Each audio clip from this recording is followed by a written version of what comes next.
வணக்கம். அண்ணன் ஆனந்த் ஸ்ரீனிவாசன் அவர்களுடன் இணைந்திருக்கிறோம். பல்வேறு அரசியல், சமூக, பொருளாதார விஷயம் குறித்து அண்ணனினுடைய ஆழமான அறிவை பகிர்ந்து கொள்வதற்காக இந்த நேர்காணல். இந்த நேரத்தில் மாநகரங்களின் பொது போக்குவரத்து எப்படிப்பட்டது, அதன் தன்மை எப்படி மாறி வருகிறது என்பதை ஒரு கவர்மெண்ட் பாலிசி மேக்கர் எந்த பார்வையில் இதை பார்ப்பார்கள் என்கிற கோணத்தில் அண்ணனுடன் விவாதிப்பதற்காக இணைந்திருக்கிறோம். அண்ணன் வணக்கம். வணக்கம். அண்ணன், இந்த மாநகரத்தினுடைய பொது போக்குவரத்து ஒரு சவாலான விஷயமாகவே இருந்து வருகிறதுன்னு. இப்ப சென்னை போன்ற பெருநகரங்கள்ல இந்த போக்குவரத்துல என்னென்ன குறிப்பிடத்தக்க மாற்றங்கள் நடந்துட்டு இருக்கு? எது நடக்கணும்னு சொல்றோம். ஆனா இன்னைக்கு சென்டருக்கும் ஸ்டேட்டுக்கும் ஒரு ரிலேஷன்ஷிப் நல்லா இல்லை. சரிங்க. அண்டு 12 வருஷமா சரியில்லை. சரிங்க. ஸோ இப்போ சென்னை மாதிரி மாநகரங்கள் வேலை ஒரு இடத்துல இருக்கும், ஒரு பர்டிகுலர் பாக்கெட்டில் இருக்கும். மக்களால் அந்த பாக்கெட்டில் இருக்க முடியாது. அவங்களால அந்த அவ்வளோ தூரம் வாடகை கொடுத்து அந்த ஏரியாவில் இருக்க முடியாது. ஸோ ரொம்ப தூரத்துலேருந்து அந்த ஏரியாவுக்கு வர மாதிரி இருக்கும். ஸோ அந்த ஏரியாவுக்கு வரும்போது அவங்க எப்படி ஃபாஸ்ட்டாக மூவ் பண்ணுவாங்க, எவ்வளோ சீக்கிரம் அவங்களால இங்கே கொண்டு வர முடியும் அப்படிங்கிறது ரொம்ப முக்கியமாயிடுது. சரி. அதுதான் டிரான்ஸ்போர்ட்டோட ப்ராப்ளம். இந்த டிரான்ஸ்போர்ட்டோட ப்ராப்ளம் நீங்கள் பார்த்தீங்கன்னா, இந்தியாவுக்கு மறுஜன்மங்கிறது 91. சரி. ஸோ 91 முன்னாடி 91க்கு அப்புறம்னு பார்க்கணும். 91க்கு முன்னாடி இவ்வளோ பெரிய ப்ராப்ளம்லாம் கிடையாது. மெட்ராஸ் தாம்பரமே மெட்ராஸ் ஒட்டி இருக்கிற தாம்பரம் தான் நீங்கள் மேக்ஸிமம். ஸோ தாம்பரத்துலேருந்து இந்த ட்ரெயினில் வருவாங்க. ஊருக்குள்ளே பஸ்ஸு ஓடும். ஸ்டூடெண்ட்டுக்கெல்லாம் ஃப்ரீ பஸ் பாஸ் கொடுப்பாங்க. அந்த ஃப்ரீ பஸ் பாஸில் ஏறி ஊரெல்லாம் சுற்றுவாங்க. மேக்ஸிமம் எல்லோரும் அந்த பஸ்ஸில் தான் போவாங்க. அண்டு சிலர் ஸ்டூடெண்ட்ஸ்லாம் சைக்கிள் யூஸ் பண்ணிகிட்டு இருந்தாங்க. இந்த 12th அப்புறம் இருக்கிறவங்க ரொம்ப பணக்கார வீட்டில் 2 வீலர் வாங்கி கொடுப்பாங்க. இதுதான் ஸ்ட்ரக்சர். ஸோ இந்த பஸ்ஸில் தான் நிறைய பேர் போவாங்க, தொங்கிட்டு போவாங்க. நிறைய பஸ் ஆக்சிடெண்ட் பார்த்துருப்பீங்க. நிறைய இந்த பஸ்ஸு 27D 29C சினிமாவில் எல்லாமே வரும். இது ஒரு ஐகானிக் ரூட்ஸ் இல்லை? இந்த ஐகானிக் ரூட்ஸ் எல்லாம் சினிமாலேயே உங்களுக்கு வரும். இந்த பஸ் டேயை வச்சு கொண்டாடுறது இதெல்லாமே உங்களோட சினிமாவில் கல்ச்சுரலி நம்ம ஹிஸ்ட்ரியில் இருக்குன்னு நீங்கள் பார்த்துருப்பீங்க. 90களில் வந்தது. பட் காலப்போக்கத்தில் என்ன ஆயிடுச்சுன்னா, இன்றைக்கி 2 காரணம். ஒன்று, ஒரு ப்ரொடக்ஷனில் நிறைய ஆயிடுச்சு. ஒரு 4-5 கம்பெனி 2 வீலரில் நிறைய ப்ரொடக்ஷனு. அண்ட் ஃபைனான்ஸ் ஈஸியாக கிடைக்க ஆரம்பிச்சதுனால. அப்படியே இந்த ஃபைனான்ஸுக்கும் 2 வீலர் பெருக்கத்துக்கும் ஒரு பெரிய காரணம். இல்லாட்டா 2 வீலர் யாராலையும் வாங்க முடியாது. இஎம்ஐ ஈஸியாக இருந்து இஎம்ஐக்கு மக்கள் கட்டிடுவாங்கங்கிறதுனால வீட்டுக்கு 4 2 வீலர் வந்துருச்சு. அப்படியாண்ணே? அப்பாவுக்கு ஒரு 2 வீலர், அம்மாவுக்கு ஒரு 2 வீலர், பையனுக்கு ஒரு 2 வீலர், அவ்வளோ தூரம் 2 வீலர் பெருங்கிடுச்சு. ஓகே. அப்போ இந்த 2 வீலரோட பெருக்கத்துக்கு பின்னாடி ஒரு ஈஸி ஃபைனான்ஸும் இருக்கு. மெயின் அதுதான். இது எந்த காலகட்டத்தில் இந்த சேஞ்ச்? 93-94. ஸோ ஈஸியாக யாருக்கு வேணால் லோன் கொடுக்கலாம். அதுக்கப்புறம் என்ன ஆயிடுச்சுன்னா, பேங்க் கொடுக்க மாட்டேங்கிறானோன்னா அந்தந்த கம்பெனியை அவனே கம்பெனி போட்டு அவனே என் ப்ராடக்டை நானே கொடுப்பான். இப்போ பஜாஜுக்கு ஒரு ஃபைனான்ஸ் கம்பெனி ஆகிதான் அது இன்னைக்கு விஸ்வரூபம் எடுத்துருச்சு. டிவிஎஸ்க்கு டிவிஎஸ் கிரெடிட்னு ஒரு கம்பெனி இருக்குது. ஹீரோக்கு ஹீரோ ஃபின்கார்ட்னு ஒரு கம்பெனி இருக்குது. ஸோ அவங்களே கடன் கொடுக்க ஆரம்பிச்சிட்டாங்க. அவங்களே அந்த 2 வீலருக்கு ஃபைனான்ஸ் பண்ணுறதுக்கு ஒரு நோ காஸ்ட் இஎம்ஐ என்னெல்லாமோ விதவிதமாக பேர் போட்டு எப்படியாவது வண்டி போனால் போகிறோன்னு விற்க ஆரம்பிச்சிட்டாங்க. ஸோ அதனால் எல்லாருக்கும் லோன் கிடைக்க ஆரம்பிச்சிருச்சு, எல்லாருக்கும் வண்டி கிடைக்க ஆரம்பிச்சிருச்சு. அது ஒரு ஸ்டேட்டஸ் ஆயிடுச்சு. இப்போ என் ஆஃபீஸ்லேயே யாரும் பஸ்ஸில் வர்றது கிடையாது. இங்கே 10 பசங்க வேலை செய்கிறாங்க. பெரிய சம்பளம்லாம் ஒன்றும் கிடையாது. ஆனால் எவனும் பஸ் வரமாட்டான். என் ஆஃபீஸில் 3 பேர் புல்லட்டே வச்சுருக்கிறான். அப்போ இதை வச்சு நீங்கள் ஒரு பொருளாதாரத்தை மதிப்பிடுறீங்க? ஆமாம். அவனுக்கு புல்லட், அவனுக்கு அது ஒரு ஃபேஷன் ஸ்டேட்மெண்ட் மாதிரி. நான் புல்லட் வச்சுருக்கேன். நான் 100cc வண்டியே பெருசு. நான் புல்லட்டில் தான் வரேன். 3 புல்லட் நிற்கும் எங்கள் ஆஃபீஸ் வாசலில். ஸோ 3 பேர் புல்லட்டில் வரான். ஸோ அப்போ இந்த பஸ்ஸில் இருக்கிற இது குறையுது. ரொம்ப நுட்பமாக கவனித்து சொல்கிறீங்கண்ணே. இன்ஃபேக்ட் நீங்கள் ஒரு ஆர்டிக்கலில் பார்த்தீங்கன்னா, போன வருஷத்துக்கும் இந்த வருஷத்துக்கும் 16% பஸ்ஸோட எம்டிசியில் ஆள் குறைஞ்சிருக்கு. தட் இஸ் ஆட்கள் போகிறது குறைஞ்சிருக்கு. ஓகேண்ணா. இத்தனைக்கும் நீங்கள் லேடிஸுக்கு ஃப்ரீயாக கொடுத்தப்புறம் ஓகே. நீங்கள் லேடிஸுக்கு ஃப்ரீயாக கொடுத்தப்புறம் கூட ஓகே. 16% பஸ் யூசேஜ் குறைஞ்சிருக்கு. குறைஞ்சிருக்கு. அப்படின்னா என்ன, மக்கள் பஸ்ஸில் போக மாட்டேங்கிறான். ஓகே. அப்போ நீங்கள் என்ன சொல்கிறீங்கன்னா அவங்க 2 வீலரை வந்து இந்த காமன் மேன்கிறவன் 2 வீலரில் போயிட்டான். ஓகேண்ணா. சில ஏரியாவில் இப்போ 1-2 சில இன்னும் ஸ்ப்ரெட் ஆகல. பெங்களூர்லாம் போனீங்கன்னா ஃபுல்லாக ஸ்ப்ரெட் ஆகிடுச்சு. ஓ. டிராஃபிக் ரொம்ப ப்ராப்ளமாக இருக்கிறதுனால மெட்ரோவில் ரொம்ப ஃபாஸ்ட்டாக மூவ் பண்ண முடியும். ஓ. ஏன்னா அது அண்டர் கிரவுண்டு இல்லாட்டா ஓவர் கிரவுண்டு. ஸோ மெட்ரோ ரொம்ப ஃபாஸ்ட்டாக கனெக்ட் பண்ணும். இங்கே இன்னும் இம்பேக்ட் ஃபுல்லாக தெரியல. ஓகேண்ணா. இன்னும் இங்கேயும் ஃபுல்லாக போகுது. ஓகே. இப்போ எல்ஐசியில் ஏறினீங்கன்னா நீங்கள் காரை ஆரம்பிங்க, சாதாரணமாக ஓட்டுங்க. நான் ஒரு எல்ஐசியில் நான் உங்களுக்கு முன்னாடி ஏர்போர்ட்டுக்கு போயிடுவேன். டெஃபினெட்லி. ஆமாண்ணே. ரைட்டா? அது தனியாக ஒரு கம்பெனியாக இருக்கிறதுனா நீங்கள் ஃப்ரீயாக கொடுக்க முடியாது. ஏன்னா கடன் வாங்கி இருக்கிறீங்க. ஆமாம். அண்ட் அதை டெவலப் பண்ணுறதுக்கு நல்ல காசு வேணும். ஓகே. இன்னும் இங்கேருந்து ஒரு 8 வருஷத்தில் மெட்ரோ வந்து சிட்டிக்குள்ளே ஒரு பெரிய இது ஆகிடும். நீங்கள் வந்து உலகத்தில் பெரிய ஊருக்கெல்லாம் போனீங்கன்னா எல்லா இடத்துலையுமே இந்த மெட்ரோ தான் மெயின். ஓ. இந்த மெட்ரோ பஸ்ஸை நீங்கள் இன்டகிரேட் பண்ணணும். ஓ. இப்போ பஸ்ஸு ஆக்சுவலாக நம்மளுக்கு நட்டத்தில் ஓடுது. ஓகே. பெரிய லாஸில் தான் ஓடுது. ஆனால் இப்போ உலகின் பெருநகரங்கள் எல்லாத்துலேயுமே மெட்ரோ தான் முக்கியமான மெட்ரோ தான் முக்கியமானது. ஓ. ஸோ இப்போ லாங் டிஸ்டன்ஸ் நான் மெட்ரோவில் போயிட்டு ஷார்ட் டிஸ்டன்ஸ் மட்டும் நான் வந்து பஸ்ஸில் போனால் போகிறோம். ஓகேண்ணா. ஆனால் தமிழ்நாட்டில் இன்றைக்கி என்ன நடக்குதுன்னா மயிலாப்பூர்லேருந்து நீங்கள் தாம்பரம் வரைக்கும் ட்ரெயினில் போக முடியும். ஓகேண்ணா. ஒரு இடத்துல சென்ட்ரலில் பஸ் ட்ரெயின் மாறணும். ஓகே. எல்லா ஊர்லேயும் அப்படி தான் ட்ரெயின் மாறணும். அப்போ நான் ட்ரெயின் மாறி ட்ரெயினில் போகாமல் பஸ்ஸும் அதோட கம்பீட் பண்ணுது. ஓகே. பஸ்ஸு லாஸ்ட்டில் தான் போகும். ஓ. சடனாக ஒரு நாளைக்கு பெரிய ஃபங்க்ஷன் இருக்குது, அன்றைக்கி மட்டும் ரயில்வேயில் ஒரே டிமாண்ட் ஏறிடும். ஓ. ஸோ நீங்கள் பஸ்ஸை குறைச்சி நஷ்டத்தை குறைச்சி இந்த நீங்கள் வந்து இந்த பேருந்துகளினுடைய பயன்பாடு தன்மையே மாறுங்கிறீங்க. மாறிடுச்சு ஆல்ரெடி.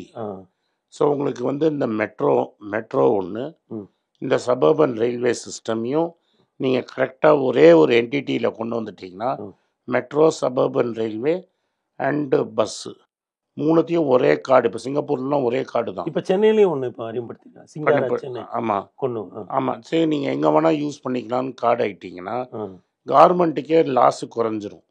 இன்றைக்கி டிரான்ஸ்போர்ட்டில் வர லாஸு குறைஞ்சிரும். ஃபஸ்ட்டு அது முதல் ஸ்டெப்பு. ஓகே. இதுதான் நீங்கள் சிட்டிக்குள்ளே கொண்டு வரணும். ஓவர் நைட் லாஸ் கொண்டு வர முடியாது. ஏன்னா 3 என்டிட்டியும் சேர்த்து லாபம் பண்ணுற அளவுக்கு மக்களால் கொடுக்க முடியாது. ஆனால் மற்ற பொருளாதார இன்டைரக்ட் கெயின் எல்லாம் நிறைய வணிகம் ஏறும். அதில் உங்களுக்கு டேக்ஸ் கலெக்ஷன் ஆகும், சிட்டியில் பிஸ்னஸ் ஜாஸ்தியாகும், ஜிஎஸ்டி கலெக்ஷனில் ஜாஸ்தியாகும். அந்த அட்வான்டேஜ்லாம் இருக்குமே தவிர. அப்போ நீங்கள் என்ன சொல்கிறீங்கன்னா போக்குவரத்தை வந்து ஒரு லாபமான தொழிலாக அரசு பார்க்கக்கூடாது? பார்க்கவும் முடியாது, எங்கேயுமே பார்க்க முடியாது. ஆனால் என்ன பண்ண முடியும்னா மற்ற விஷயத்துக்கு ஃபெசிலிட்டேட் பண்ணுறதா அதை வச்சுக்கணும். அதனால நீங்கள் ஃப்ரீயாகவும் கொடுக்க முடியாது. ஓகே. சூப்பர்ண்ணே. ஒரு அளவு காசு போட்டால் தான் அது க்ளீனாக இருக்கும். இல்லாட்டா மெயின்டெனன்ட்டை உங்களால் அதனால தான் உங்களால் பஸ் ஸ்டாண்டெல்லாம் மெயின்டைனே பண்ண முடியல. ஓகே.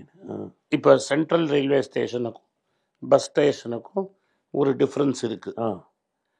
உங்கள் பஸ்ஸு எல்லாம் அவ்வளோ க்ளீனாக உங்களால் மெயின்டைன் பண்ண முடியல. ஏன்னா உங்களுக்கு வருவாயே கிடையாது. ஓகே. அங்கே ஆட்களும் ஜாஸ்தி இருக்காங்க. ஓகே. ஸோ இந்த பஸ்ஸோட இம்பார்ட்டன்ஸ் குறைஞ்சினே போகும். இன்சைட் தி சிட்டி லிமிட்டுக்குள்ளே அது குறையும். ஓகே. ஸோ நீங்கள் சைக்கிள், எலக்ட்ரிக் பைக்கு இதெல்லாம் ஷார்ட் டிஸ்டன்ஸ் கம்யூட்டு கொண்டு வரணும். ஓகே. சிட்டிக்குள்ளே பஸ்ஸு டிரான்ஸ்போர்ட்டோட இம்பார்ட்டன்ஸு இப்போவே குறைய ட்ரெண்டு உங்களுக்கு தெரியுது. ஓகேண்ணா. பட் உங்களுக்கு மெட்ரோ பெட்டராக இருந்ததுன்னா எவனும் பைக் எடுக்க மாட்டான். பைக்கை கொண்டு வந்து ஸ்டேஷனில் போட்டு நீங்கள் பெட்டரான்னு சொல்கிறது இன்னும் கனெக்டிவிட்டி அதிகமான. ஆமாம், இப்போ தோண்டிட்டு இருக்காங்க. செகண்ட் ஃபேஸ், தேர்ட் ஃபேஸ்லாம் முடிஞ்சுது. ஆமாம், இன்னும் ஒரு ஃபேஸ் போட்டாங்கன்னா எங்கேருந்து எங்கே வேணால் மெட்ரோவில் போகலான்னு ஆயிடுச்சுன்னா பஸ்ஸோட யூட்டிலிட்டி கம்ப்ளீட்டாக குறைஞ்சிரும். ஓகேண்ணே. இப்போ நீங்கள் சொல்ல நான் இப்படி புரிஞ்சுக்கலாம் இல்லைங்களா? இப்போ 21G வந்து ஹைகோர்ட்டில் இருந்து தாம்பரம் வரைக்கும் போகுதுன்னா இவ்வளவு நீண்ட தூரத்துக்கு ஒரு பேருந்து போகக்கூடாதுன்னு நீங்கள் சொல்கிறீங்க. நீண்ட தூரங்களை வந்து மெட்ரோவோ அல்லது ரயில்களோ தான் கனெக்ட் பண்ணணும்னு சொல்லுவாங்க.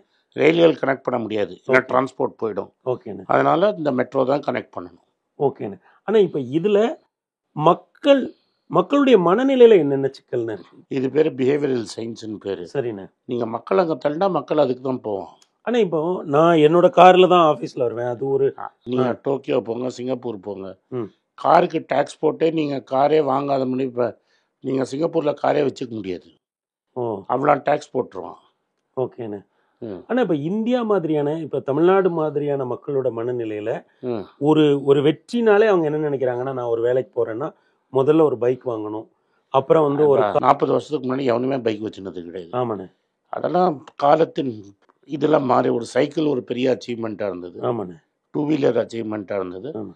கடைசியில் அது எலக்ட்ரிக் ஸ்கூட்டர் ஆகி ஓகேண்ணே. வாங்குவான். ம். அவன் 2 கிலோமீட்டருக்குள்ளே சுத்தத்துக்கு அந்த எலக்ட்ரிக் ஸ்கூட்டரை வச்சுப்பான். ஓகேண்ணே. இப்போ நம்ம ஹவுஸ் ஒய்ஃப்லாம் வந்து பசங்களை ஸ்கூலில் கொண்டு விடுறதுக்கு இந்த டூ வீலர் யூஸ் பண்ணுற மாதிரி அவன் டூ வீலர் யூஸ் பண்ணுவான். ஓ. ஆனால் ஆனா இந்த மாற்றம் மக்கள் கிட்ட வந்துரும்னு நீங்க சொல்றீங்க. வந்துருச்சு. ஆல்ரெடி மோட்டார் சைக்கிள் சேல்ஸ் கம்மி ஆயிடுச்சு, ஓகேண்ணே. ஸ்கூட்டர் சேல்ஸ் ஜாஸ்தி ஆயிடுச்சு.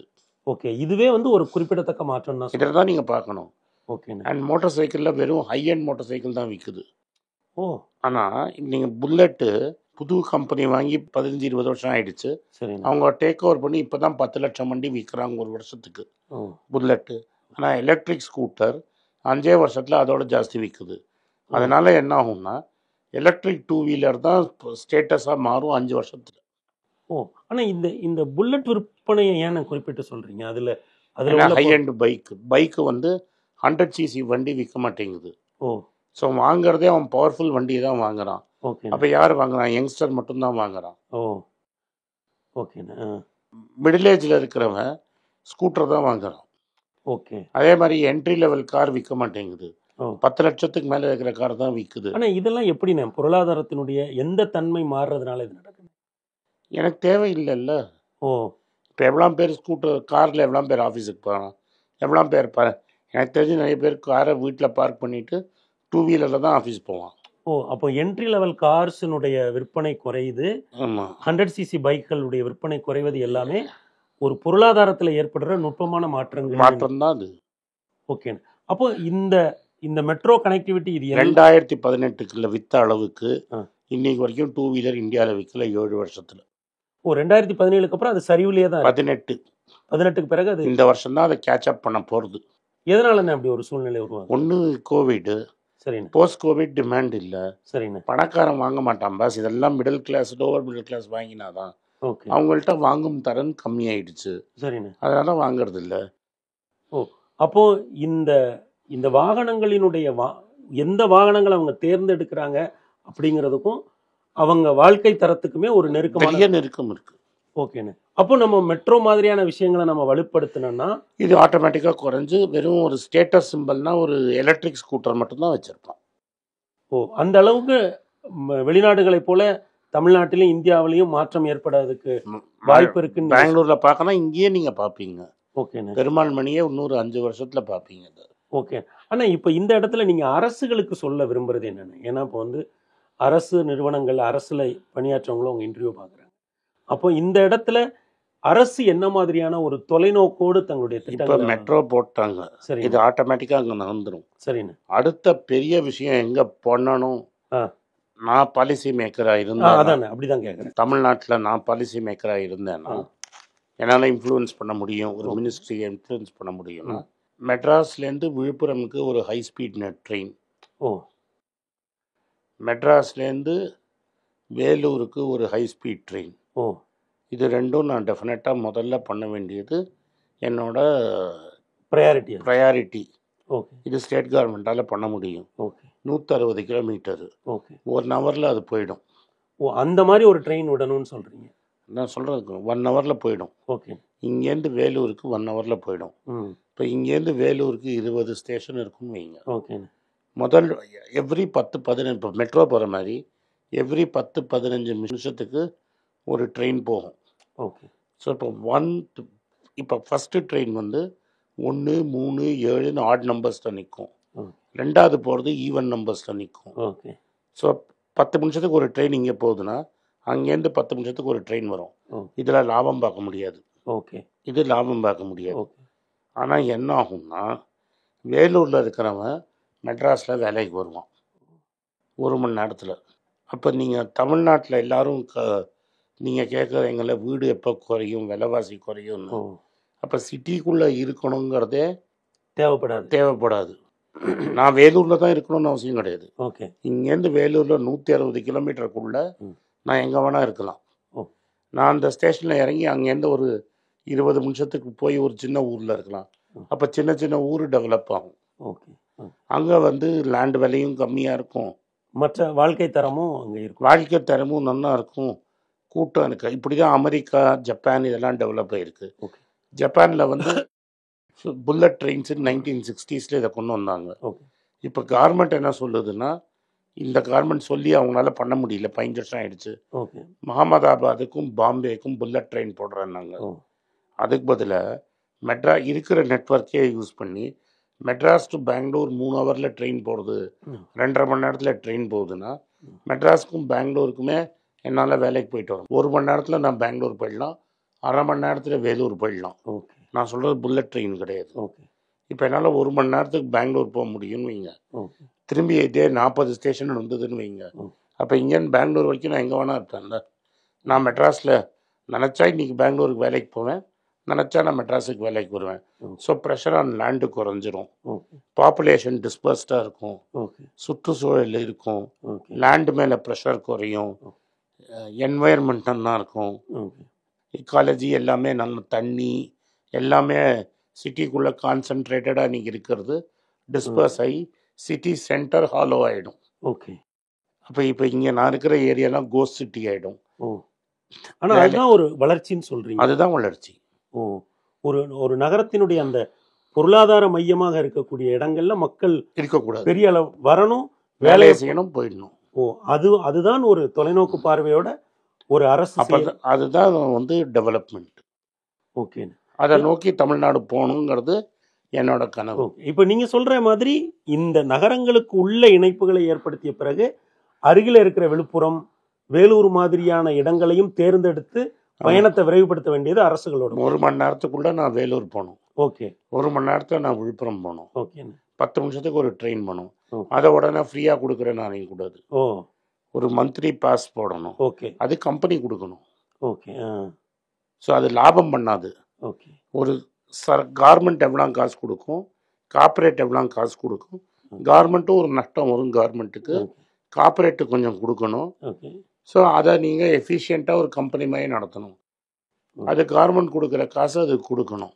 ஓகே அண்ணா, இப்போ இதில் இந்த மத்திய அரசு மாநில அரசு சிக்கல் இருக்கலாண்ணே. இப்போ ரயில்கள் வந்து ரயில்கள் ஸ்டேட்டு கான்ஸ்டியூஷனில் ஓகே எங்கேயுமே ரயில்கள் ஸ்டேட்டுக்கு போடக்கூடாதுன்னு சட்டம் கிடையாது.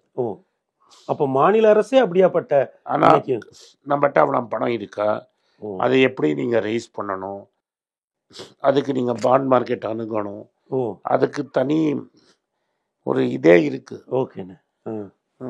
அப்போ இப்போ நீங்கள் சொல்கிறது வந்து, நீங்கள் சொல்கிற இந்த சென்னை டு விழுப்புரம் சாலையவே வந்து தமிழ்நாடு அரசே செயல்படுத்தலான்னு சொல்கிறீங்க. வரும் பணம் கஷ்டம், இன்னைக்கு நினச்சோன்னா 15 வருஷம் ஆகும். ஓகே. பட் இன்னைக்கு எடுத்தால் தான் 15 வருஷம் கழிச்சு தமிழ்நாடு சுபிக்ஷமாக இருக்கும். அப்போ நீங்கள் என்ன சொல்கிறீங்கன்னா, ஒரு போக்குவரத்துங்கிறத ஒரு லாபகரமான ஒரு தொழிலாக, மாஸ் டிரான்ஸ்போர்ட் என்றைக்குமே லாபமாக இருக்கவே முடியாது, இருக்கக்கூடாதுன்னு சொல்கிறீங்க. இருக்கக்கூடாது. ஓகே. ஆனால் அதற்குள்ளே நீங்கள் சொன்ன மாதிரி நகரங்களை இணைப்பதற்கான வேலைகளையும் அரசு பண்ணணும். ஆமாம். புறநகர்கள் அருகிலே இருக்கக்கூடிய நகரங்களை இணைப்பதற்கான வேலையும் இது பண்ணணும். ஆமாம். அப்போ என்ன ஆகும்னா, இந்த மெட்ரோலாம் நீங்கள் போட்டிங்கன்னா நீங்கள் வந்து பஸ்ஸை வந்து ப்ரைவேட்டைஸ் பண்ணிடலாம். அன்றைக்கி பஸ்ஸில் எல்லாரும் தொங்கி போனதுனால நீங்கள் வந்து கார்மெண்ட் பண்ணி சீப்பாக கொடுக்கணும்னு கவர்மெண்ட் சீப்பாக பண்ணிட்டு நேஷ்னலைஸ் பண்ணிட்டு ஓகே இப்போ யார் வேணால் பஸ் ஓட்டிகிட்டு போயிடலாங்க. ஆனால் ஏன்னா குறுகிய தூரத்துக்கு தான் அந்த பேருந்துகள் இயங்க போகுது. இப்போ ப்ரைவேட் பஸ் எவ்வளோ போகுது, மெட்ராஸ், பெங்களூர், மெட்ராஸ், பல கம்பெனி போண்டி ஆகிடுச்சு. இப்போ நான் பேர் சொல்ல விரும்பல. உங்களுக்கே நல்ல பெரிய கம்பெனி 10 வருஷத்துக்கு முன்னாடி இந்த பெரிய ஜாம்பவானாக இருந்தவங்கெல்லாம் காணாமல் போயிட்டாங்க.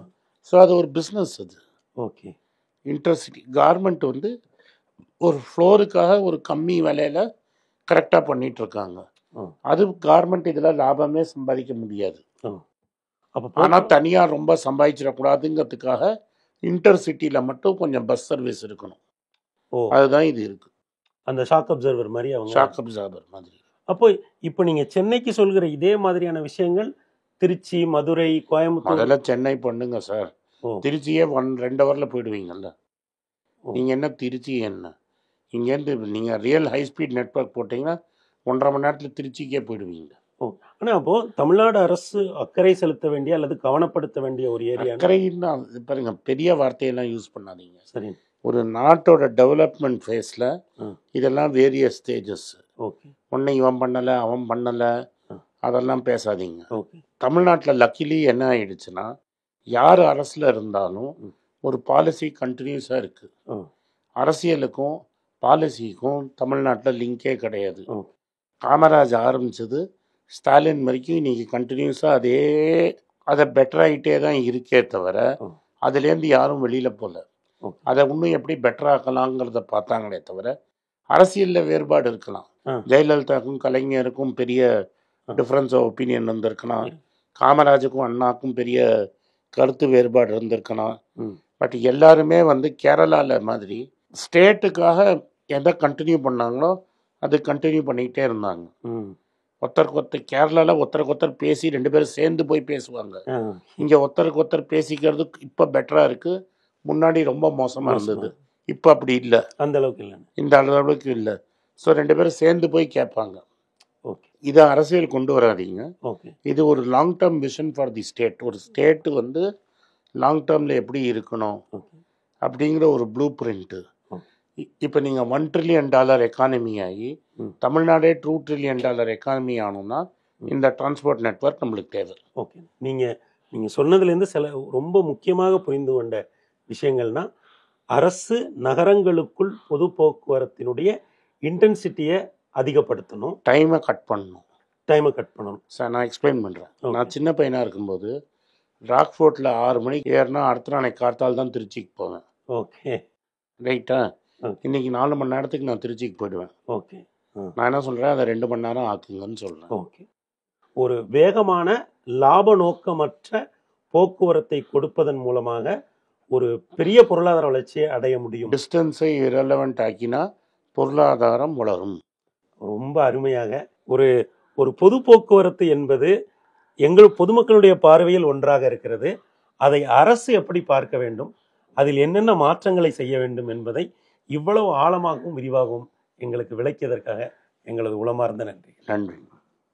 வணக்கம். எனக்கு ஒரு விஷயத்தை அட்டென்ஷனுக்கு கொண்டு வந்திருக்காங்க. என்னோட ஏஐ ஜென்ரேட்டட் இமேஜை பார்த்து யாரோ ட்ரேடிங்க்கு பணம் கொடுத்து ஏமாந்துருக்காங்க. ப்ளீஸ், உங்களுக்கு நான் பல தடவை சொல்லிட்டேன், இப்பவும் சொல்கிறேன், நான் யார்கிட்டையும் பணம் டைரெக்டாக வாங்குறது இல்லை, அப்பாயின்மெண்ட் பார்க்குறதே கிடையாது.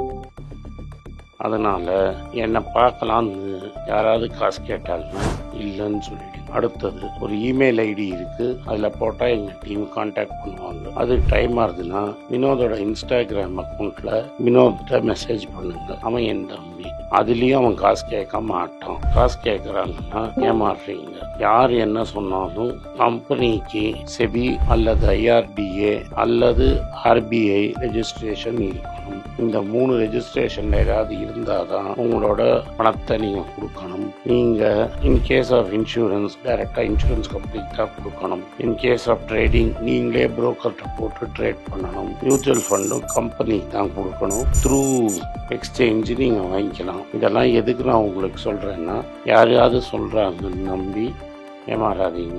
உங்களுக்காக நான் ட்ரேட் பண்ண முடியாது, அது இல்லீகல். நான் ட்ரேடும் பண்ணுறது கிடையாது. அதனால் ட்ரேடிங் ப்ராஃபிட் பண்ணி தரேன்னு சொல்கிறது ஏமாத்தல். எனக்கு ட்ரேடிங் பண்ண தெரியாது. என் பேரை சொல்லி ட்ரேட் பண்ணி உங்களுக்கு ப்ராஃபிட் ஷேரிங்னா ஃப்ராடு, ஏமாற்றம். நான் யார்கிட்டையும் காசு கேட்கல, கேட்கவும் மாட்டேன்.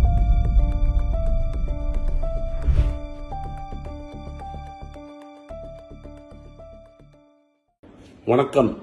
இது ஆனந்த் ஸ்ரீனிவாசன். இது என்னோட பர்சனல் சேனல். மணி பேச்சுக்கு தனியாக ஒரு சேனல் இருக்குது, அது டெலிகிராஃப் சேனல். இது என்னோட பர்சனல் சேனல். நான் என்ன நினைக்கிறேன், நான் தத்துவ பேச்சை பற்றி என்ன பேசுகிறேன், நான் பொருளாதாரத்தை பற்றி என்ன நினைக்கிறேன், ஜென்ரல் பொருளாதாரத்தை பற்றி நினைக்கிறேன், என் ஐடியாலஜியை பற்றி நான் என்ன நினைக்கிறேன், என்னோட ஃபிலாசபி, என்னோட நம்பிக்கை, ரமண மகரிஷி, சார்லி மங்கர் பற்றிலாம் என்ன நினைக்கிறேன்னு இதில் பேசுவேன். இதில் வீடியோ அப்டேட் அப்பப்போ வரும். நீங்கள் சப்ஸ்கிரைப் பண்ணிங்கன்னா என்ன நீங்கள் பர்சனலாக ஃபாலோ பண்ணுறீங்க. இது மணி பேச்சு இல்லை, இது இன்வெஸ்ட்மெண்ட் இல்லை.